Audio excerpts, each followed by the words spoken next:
بسم اللہ الرحمن الرحیم۔ تفسیر ہدایت القرآن جلد دوم صفحہ نمبر 162 سورۃ النساء۔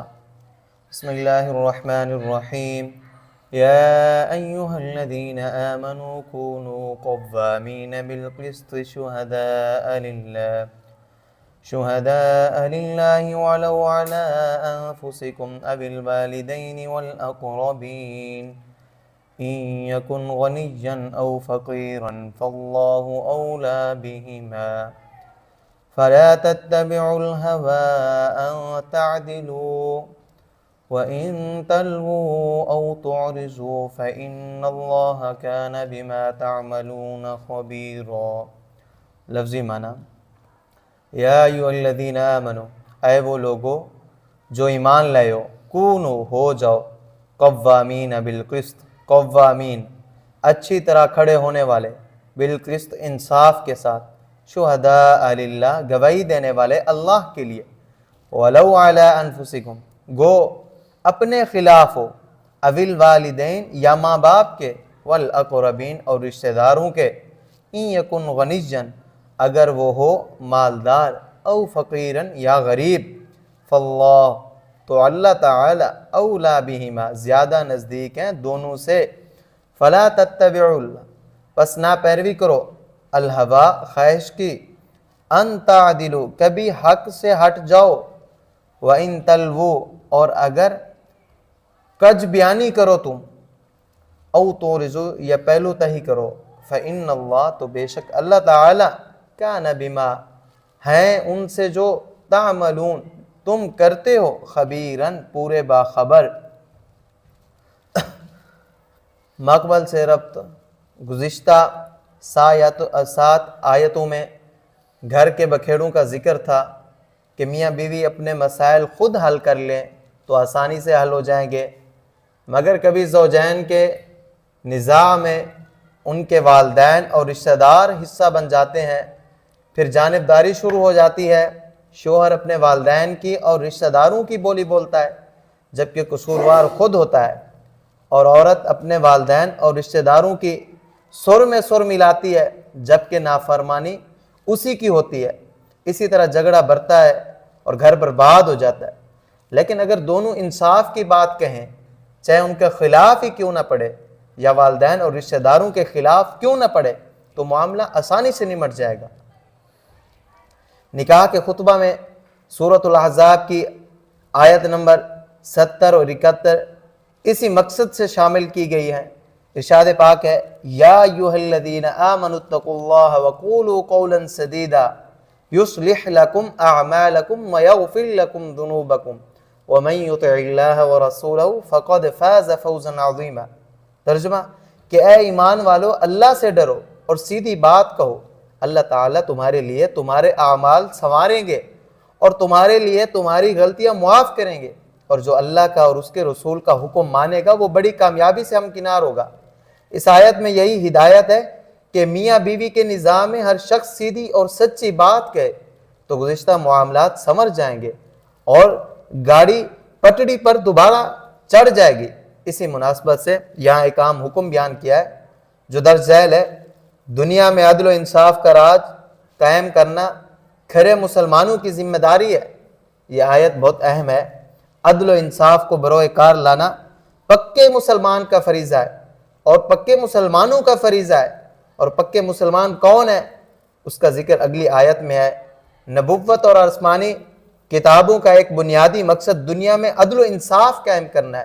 انسان اللہ کا زمین کے اندر خلیفہ ہے اور اللہ کی صفت العدل ہے، اس لیے انسان کی ذمہ داری عدل قائم کرنے کی ہے۔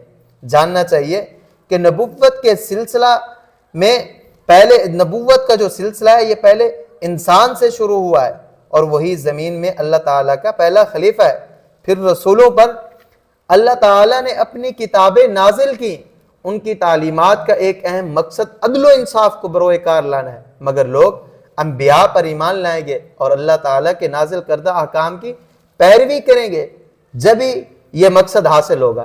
سورۃ الحدید کی آیت نمبر 25، لَقَدْ أَرْسَلْنَا رُسُلَنَا بِالْبَيِّنَاتِ وَأَنزَلْنَا مَعَهُمُ الْكِتَابَ وَالْمِيزَانَ لِيَقُومَ النَّاسُ بِالْقِسْطِ، کیا باخدا واقعہ یہ ہے کہ ہم نے اپنے رسولوں کو واضح دلائل کے ساتھ مبعوث کیا اور ان پر آسمانی کتابیں اور ترازو اتارے تاکہ لوگ انصاف کو بروئے کار لیں۔ ترازو سے مراد یہاں عدل و انصاف ہے، یعنی انصاف کا راج قائم کرنے کا حکم دیا، اور عدل و انصاف قائم کرنے کے لیے 3 چیزوں کی ضرورت ہے۔ نمبر 1، پہلی چیز، تمام نزاعات میں خواہ گھریلو ہوں، شخصی ہوں یا قومی، دستاویزات اور کاغذات صحیح پیش کیے جائیں، اور گواہ اللہ تعالیٰ کی خوشنودی کے لیے گواہی دیں، یعنی قاضی کو صحیح بات بتائیں، اگرچہ وہ بات گواہوں کے یا ان کے ماں باپ کے یا ان کے رشتہ داروں کے خلاف ہو، جب ہی قاضی صحیح فیصلہ کرے گا اور انصاف قائم ہوگا۔ اس شرط کا ذکر اس آیت میں ہے۔ نمبر 2، قاضی کاغذات اور شہادت کے مطابق انصاف سے فیصلہ کرے، کسی کی روح رعایت نہ کرے۔ اس کا ذکر سورۃ المائدہ کی آیت 8 میں ہے۔ شروع کا مضمون یہاں اور وہاں ایک ہے کہ انصاف قائم کرنے کے لیے گواہی صحیح دو۔ پھر فرمایا وَلَا يَجْرِمَنَّكُمْ شَنَآنُ قَوْمٍ عَلَىٰ أَلَّا تَعْدِلُوا، اور کسی خاص قوم کی عداوت تم کو اس پر نہ ابھارے کہ تم انصاف نہ کرو۔ یہ قاضی کے لیے ہدایت ہے کہ وہ فریقین میں سے کسی کے ساتھ عداوت کی وجہ سے انصاف کا خون نہ کرے۔ چنانچہ اللہ تعالیٰ نے آگے فرمایا اعدلوا هو اقرب للتقوى، انصاف کرو، وہ تقوی کے زیادہ قریب ہے، تقوی سے زیادہ قریب ہے انصاف کرنا۔ تیسری چیز، انتظامیہ، پولیس قاضی کے فیصلے کو روح رعایت کے بغیر نافذ کرے، جس کا حق ثابت ہوا ہے اس کو پہنچائے۔ سورۃ الحدید کی مذکورہ آیت میں وَأَنزَلْنَا الْحَدِيدَ فِيهِ بَأْسٌ شَدِيدٌ، اور ہم نے لوہا پیدا کیا ہے، اس میں سخت ہیبت ہے، یعنی لوہے کا ایک مقصد تحدید دھمکی ہے۔ انتظامیہ قوت سے فیصلہ نافذ کرے گا جبھی انصاف بروئے کار آئے گا۔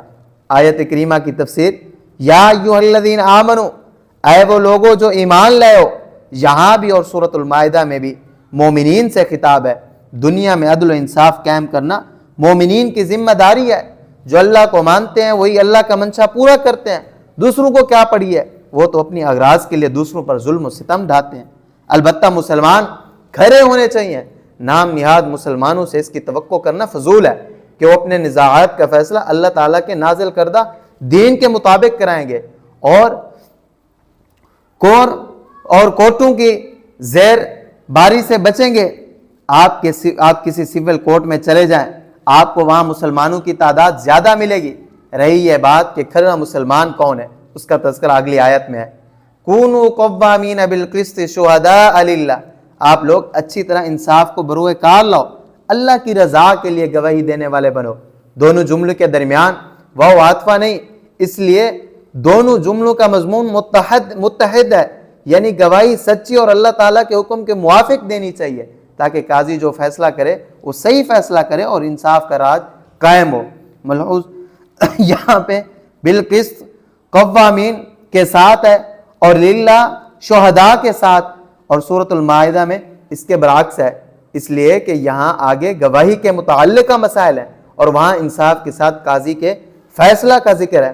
پس دونوں جگہ ایک مضمون ہے اور تقدیم و تاخیر تفنن ہے۔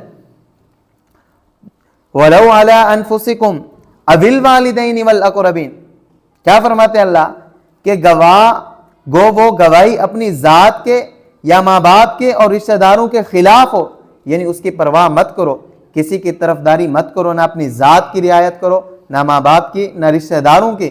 جو بات کر رہی ہو اس کو صاف صاف قاضی کے سامنے رکھ دو تاکہ وہ قاضی انصاف سے فیصلہ کر سکے۔ إِن يَكُنْ غَنِيًّا أَوْ فَقِيرًا فَاللَّهُ أَوْلَىٰ بِهِمَا، اگر وہ مالدار یا غریب ہے تو اللہ تعالیٰ دونوں سے زیادہ نزدیک ہے، یعنی نہ مالدار کی وجہات کا لحاظ کرو نہ غریب کی ہمدردی کرو، صحیح گواہی دو اور جان لو کہ تمہاری بنسبت اللہ تعالیٰ ان دونوں سے زیادہ اقرب ہے، زیادہ قریب ہیں، اور وہ یہ حکم دے رہے ہیں کہ تم دونوں میں سے کسی کا خیال مت کرو، انصاف کا تقاضا پورا کرو، اگر ان میں سے کسی کا نقصان ہوگا تو اللہ تعالیٰ اس کی تلافی کریں گے۔ فَلَا تَتَّبِعُوا الْهَوَىٰ أَن تَعْدِلُوا، پس تم خواہش نفس کی پیروی مت کرو، کبھی تم حق سے ہٹ جاؤ، یعنی اپنی چاہت کو درمیان میں لاؤ گے، مالدار کی رعایت کرو گے یا غریب کی ہمدردی کرو گے اور تم غلط گواہی دو گے تو تم حق سے ہٹ جاؤ گے۔ وَإِن تَلْوُوا أَوْ تُعْرِضُوا فَإِنَّ اللَّهَ كَانَ بِمَا تَعْمَلُونَ خَبِيرًا، اور اگر تم کج بیانی کرو یہ پہلو طے کرو تو اللہ تعالیٰ تمہارے سب کاموں سے پوری طرح باخبر ہے. یعنی غلط گواہی تو نہیں دی مگر کچھ بیانی کی، زبان دبا کر اس طرح بولا کہ بات صاف سمجھ میں نہیں آئی، یا کورٹ میں حاضری سے پہلو طے کی جس سے حقدار کا حق مارا گیا، اس کی سزا تمہیں آخرت میں ملے گی، کیونکہ اللہ تعالیٰ تمہارے سب اعمال سے بخوبی واقف ہیں. آگے آیت، یا ایھا الذین آمنوا آمنوا باللہ ورسولہ والکتاب الذی نزل علی رسولہ والکتاب الذی انزل من قبل ومن یکفر باللہ وملائکتہ وکتبہ ورسلہ والیوم الآخر فقد ضل ضلالا بعیدا. یا ایھا الذین آمنوا لفظی ترجمہ، اے وہ لوگو جو ایمان لائے، آمنو یقین کرو، باللہ اللہ تعالیٰ کا، ورسولی اور اس کے رسول کا، والکتاب اور اس کتاب کا، الذی نزل جو اتاری اس نے، علی رسولی اپنے رسول پر، والکتاب اور ان کتابوں کا، الذی انزل جو اتاری اس نے، من قبل اس سے پہلے، ومن یکفر اور جو انکار کرے، باللہ اللہ تعالیٰ کا، وملائکتہ اور اس کے فرشتوں کا، وکتبہ اور اس کی کتابوں کا، ورسلہ اور اس کے رسولوں کا، والیوم الآخر اور اسی طرح قیامت کے دن کا، فقد تو واقعہ یہ ہے، پکی بات یہ ہے، ضل ضلالا بعیدا بہک گیا وہ، ضلالا بہکنا، بعیدا دور کا. مومنین کا تذکرہ ایمان کو بڑھایا بھی جا سکتا ہے اور گھٹایا بھی جا سکتا ہے. سورۃ التین میں یہ بات بیان کی گئی کہ انسان بہتری مستوی لیول پر پیدا کیا گیا، پھر وہ خود کو گرا بھی سکتا ہے، پس وہ بدترین خلائق ہو کر رہ جائے گا اور اٹھا بھی سکتا ہے. پس مقرب فرشتے اس کا دامن دھو کر پیئیں گے. ہدایت القرآن یہی حال ایمان کا ہے. مومن اپنے ایمان کو قوی بھی کر سکتا ہے اور ایمان بڑھے گا. تو ما عرفناک حقم، تو ہم نے آپ کو نہیں پہچانا جیسا آپ کو پہچاننے کا حق ہے، کہ اعتراف تک پہنچائے گا اور گھٹائے گا تو کفر کی وادی میں پہنچ جائے گا. فائدہ یہاں پہ ایمان دو طرح بڑھتا ہے. نمبر ایک، ایمانیات پر یقین بڑھا کر صدیق کا ایمان اسی وجہ سے دوسروں سے بڑا ہوا ہوتا ہے کہ اس کا یقین بڑا ہوا ہوتا ہے. دوسرے، اعمال صالحہ کی پابندی کر کے اور اعمال سیئہ سے بچ کر اہل حق کے نزدیک اعمال ایمان کامل کا جز ہے، یعنی اعمال کی پابندی سے ایمان میں کمال پیدا ہوتا ہے. اور حدیث میں ہے کہ جب تم کسی کو دیکھو کہ وہ مسجد کا ملازم ہے تو اس کے ایمان کی گواہی دو. ملازم یعنی پابندی سے مسجد میں نماز پڑھنے والا. اسی طرح ایمان گھٹتا بھی دو طرح ہے. نمبر ایک، ایمانیات پر یقین کمزور ہے جیسے منافق کا حال ہوتا ہے. دوسرے، اعمال صالحہ چھوڑنے سے اور اعمال طالحہ کا ارتکاب کرنے سے ایمان کمزور پڑتا ہے. حدیث میں ہے جو بے عذر نماز نہیں پڑھتا وہ کافر ہے، یعنی ضعیف الایمان ہے. معلوم ہوا ترک نماز سے ایمان گھٹتا ہے. اور یہ مضمون یہاں اس لیے بیان کیا ہے کہ کامل مومنین ہی دنیا میں عدل و انصاف کا راج قائم کرتے ہیں. نام نہاد مسلمانوں یعنی منافقوں اور کافروں سے اس کی توقع فضول ہے. اس لیے آگے منافقین کا مفصل تذکرہ ہے. آیت کریمہ کا ترجمہ، اے ایمان والو اپنا یقین بڑھاؤ اللہ تعالیٰ پر اور اس کے رسول پر اور اس کتاب پر جو اس نے اپنے رسول پر اتاری، یعنی قرآن کریم پر، اور ان کتابوں پر جو اس نے قرآن سے پہلے اتاری ہیں. ان چیزوں کا یقین بڑھے گا تو ایمان کامل ہوگا. اور جو شخص نہیں مانتا اللہ کو اور اس کے فرشتوں کو اور اس کی کتابوں کو اور اس کے رسولوں کو اور دنیا کے آخری دن کو یعنی قیامت کے دن کو، تو وہ بالیقین ہدایت کے راستے سے بہت دور جا پڑا. یعنی وہ شخص ایمان لایا ہی نہیں، یا لایا تو تھا مگر مومن بھی کا انکار کر کے کفر کی گھاٹی میں پہنچ گیا. آگے آیات مبارکہ، ان الذین آمنوا ثم کفروا ثم آمنوا ثم کفروا ثم ازدادوا کفرا لم یکن اللہ لیغفر لهم ولا لیہدیہم سبیلا بشر المنافقین بان لهم عذابا علیما الذین یتخذون الکافرین اولیاء من دون المؤمنین ایبتغون عندهم العزة فإن العزة للہ جميعا وقد نزل علیکم فی الکتاب ان اذا سمعتم آیات اللہ یکفر بها ویستہزأ بها فلا تقعدوا معهم حتى يخوضوا في حديث غيره انکم اذا مثلهم ان اللہ جامع المنافقین والکافرین فی جہنم جميعا الذین یتربصون بکم فإن كان لكم فتح من الله قالوا ألم نكن معكم وإن كان للكافرين نصيب قالوا ألم نستحوذ عليكم ونمنعكم من المؤمنين فالله يحكم بينكم يوم القيامة ولن يجعل الله للكافرين على المؤمنين سبيلا.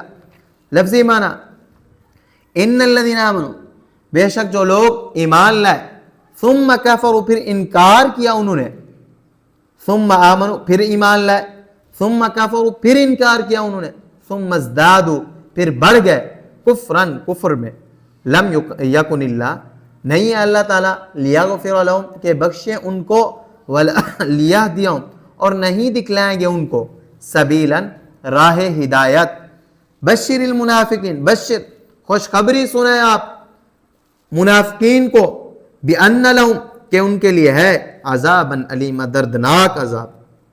الذین وہ لوگ جو یتخذون بناتے ہیں الکافرین کافروں کو اولیاء دوست، من دون اللہ من دون المؤمنین چھوڑ کر مسلمانوں کو مومنین کو، ایبتغون کیا چاہتے ہیں وہ، عندہم کہ ان کے پاس، العزت عزت، فإن العزت پس بے شک عزت، للہ جمیعہ اللہ کے لیے ہے ساری، وقد نزل اور تحقیق اتارا اس نے، علیکم تم پر، فی الکتاب قرآن میں، کیا، ان اذا سمعتم کہ جب تم سنو، آیات اللہ اللہ کی آیتیں، یکفر بہا انکار کیا جاتا ہو ان کا، ویستہزأ بہا اور ٹھٹا کیا جاتا ہو ان کا، مذاق اڑایا جاتا ہو ان کا، فلا تقعدوا پس نہ بیٹھو تم، معہم ان کے ساتھ، حتی یخوضوا یہاں تک کہ مشغول ہو جائیں وہ، فی حدیث غیری کسی بات میں، غیری اس کے علاوہ،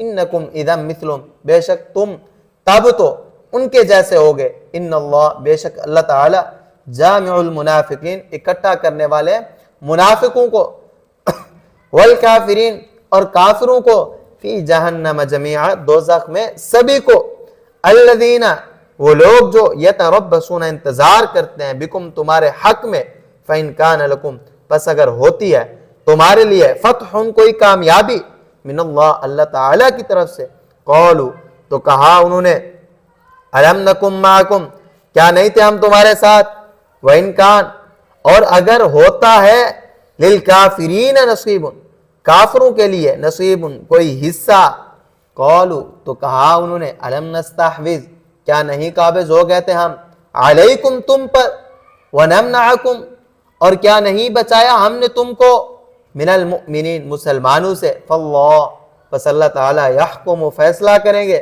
بینکم تمہارے درمیان، یوم القیامہ قیامت کے دن، ولن یجعل اللہ اور ہرگز نہیں بنائیں گے اللہ تعالیٰ، للکافرین کافروں کے لیے، علی المؤمنین مسلمانوں پر، سبیلاً کوئی راہ.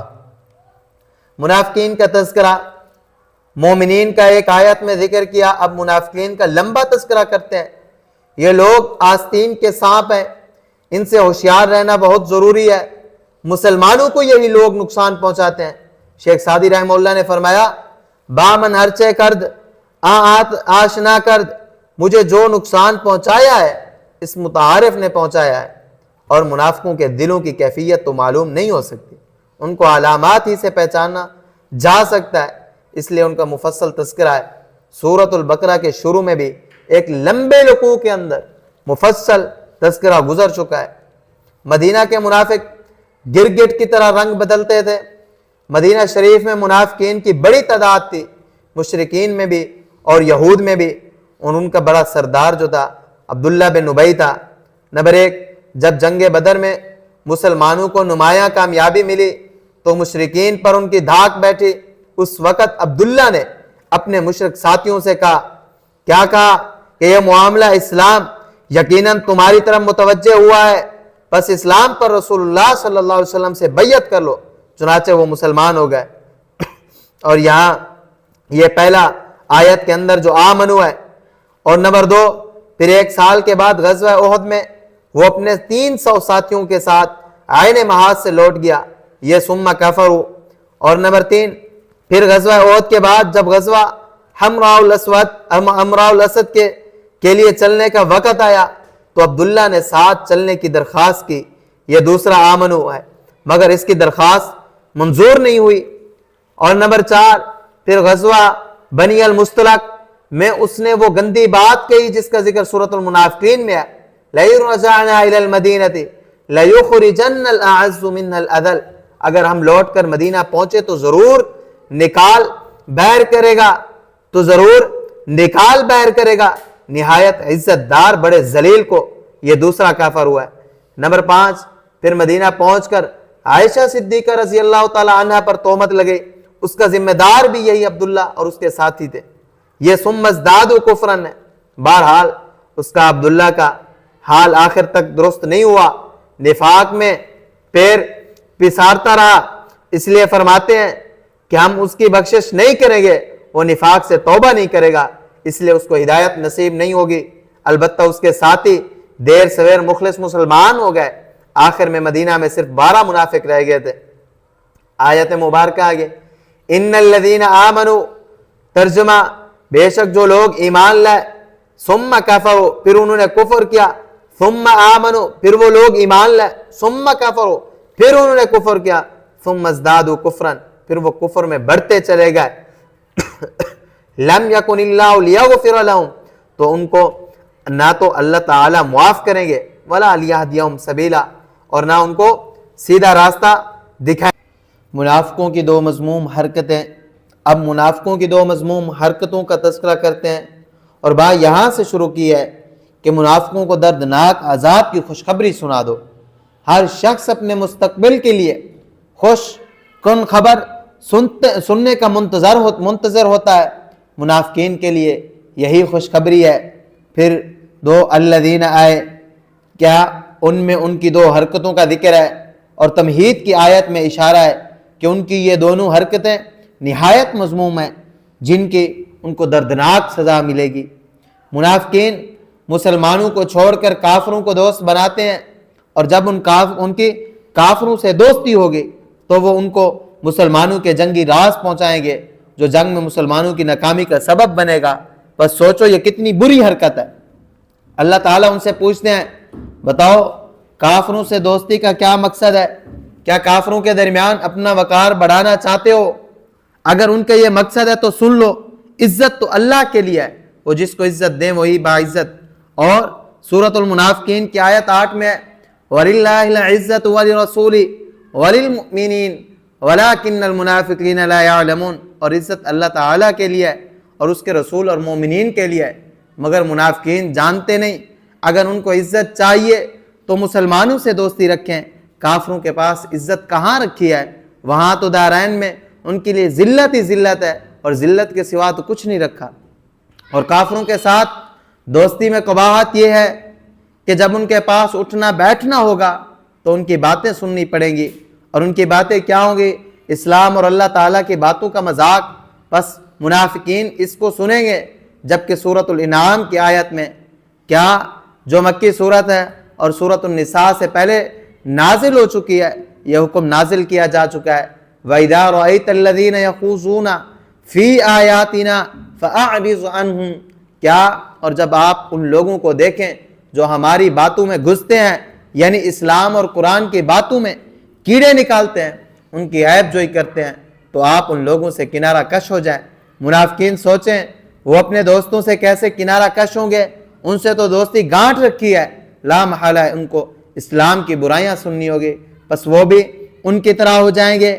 برائی کرنا جس طرح برا ہے، برائی سننا بھی اسی طرح برا ہے، بس وہ ایک تھیلے کے چٹے بٹے ہو کر رہ جائیں گے۔ چنانچہ اللہ تعالیٰ منافقوں اور کافروں کو اکٹھا دوزخ میں ڈالیں گے۔ بشر المنافقین بان لهم عذابا الیما، ترجمہ آپ منافقوں کو خوشخبری سنا دیں کہ ان کے لیے دردناک عذاب ہے۔ اس تمہید میں ان کی حرکتوں کی شدید مذمت ہے۔ الذین یتخذون الکافرین، کیا یہ منافق وہ لوگ ہیں جو مسلمانوں کو چھوڑ کر اولیاء من دون المؤمنین، مسلمانوں کو چھوڑ کر کافروں کو دوست بناتے ہیں؟ اور اللہ تعالیٰ ان سے پوچھتے ہیں کیا وہ ان کے پاس عزت کے خواہاں ہیں، ان کے پاس عزت کے متلاشی ہیں؟ ایسا ہے تو سنیں، عزت تو ساری کی ساری اللہ تعالیٰ کے لیے ہے، اور ان سے دوستی کا بڑا نقصان یہ ہے کہ اللہ تعالیٰ قرآن میں تم پر یہ حکم نازل کر چکے ہیں کہ جب تم سنو کہ اللہ کی باتوں کا انکار کیا جا رہا ہے اور ان کا مذاق اڑایا جا رہا ہے تو تم ان کے پاس مت بیٹھو یہاں تک کہ وہ اس کے علاوہ بات میں مشغول ہو جائے۔ قاعدہ نہیں سے استثناء اباحت کے لیے ہوتا ہے، یعنی اب ان کے پاس بیٹھنا جائز ہے، بے شک تب تو تم بھی ان کے ہی جیسے ٹھہرو گے، یعنی ان کے ہم جنس شمار کیے جاؤ گے۔ اسی لیے اللہ تعالیٰ یقیناً منافقوں اور کافروں کو سب ان کافروں اور منافقین کو دوزخ میں اکٹھا کریں گے۔ منافقین ہر وقت مسلمانوں کے نقصان کی طاق میں رہتے ہیں۔ جب اسلام اور کفر کی آویزش ہوتی ہے تو منافقین مسلمانوں کے نقصان کی طاق میں رہتے ہیں، پھر اگر کامیابی اللہ کے فضل سے مسلمانوں کے قدم چومتی ہے تو وہ کہتے ہیں کیا ہم تمہارے ساتھ نہیں تھے، یعنی کامیابی کا سہرا اپنے سر باندھتے ہیں کہ تمہیں کامیابی ہماری وجہ سے ملی ہے۔ اور اگر خدا نخواستہ کافر گول کرتے ہیں تو ان سے کہتے ہیں کہ ہم تم پر غالب نہیں آ گئے تھے، پھر جنگ کا پاسا کیسے پلٹا، ہم نے مسلمانوں کی صفوں میں انتشار پیدا کیا اس لیے تم جیت گئے۔ اسی طرح وہ کافروں سے بھی بنائے رکھتے ہیں۔ اس سے معلوم ہوا دین حق پر ہو کر گمراہوں سے بنائے رکھنا یہ بھی نفاق کی علامت ہے۔ دین حق پر ہو اور تعلقات گمراہوں سے بنائے رکھے، یہ نفاق کی علامت۔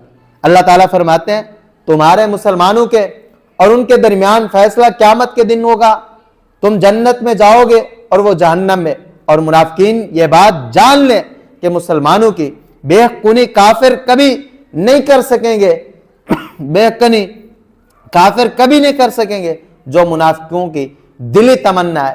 آگے آیت مبارکہ کا ترجمہ، یہ منافقین وہ لوگ ہیں جو تمہارے بارے میں منتظر رہتے ہیں کہ تمہیں کس طرح نقصان پہنچے، پھر اللہ تعالیٰ کی طرف سے کوئی کامیابی حاصل ہوتی ہے تمہیں تو یہ منافقین کہتے ہیں کیا ہم تمہارے ساتھ نہیں تھے، اور اگر کافروں کی کچھ جیت ہوتی ہے تو کافروں سے کہتے ہیں کیا ہم تم پر غالب نہیں آ گئے تھے، اور کیا ہم نے تم کو مسلمانوں سے بچایا نہیں۔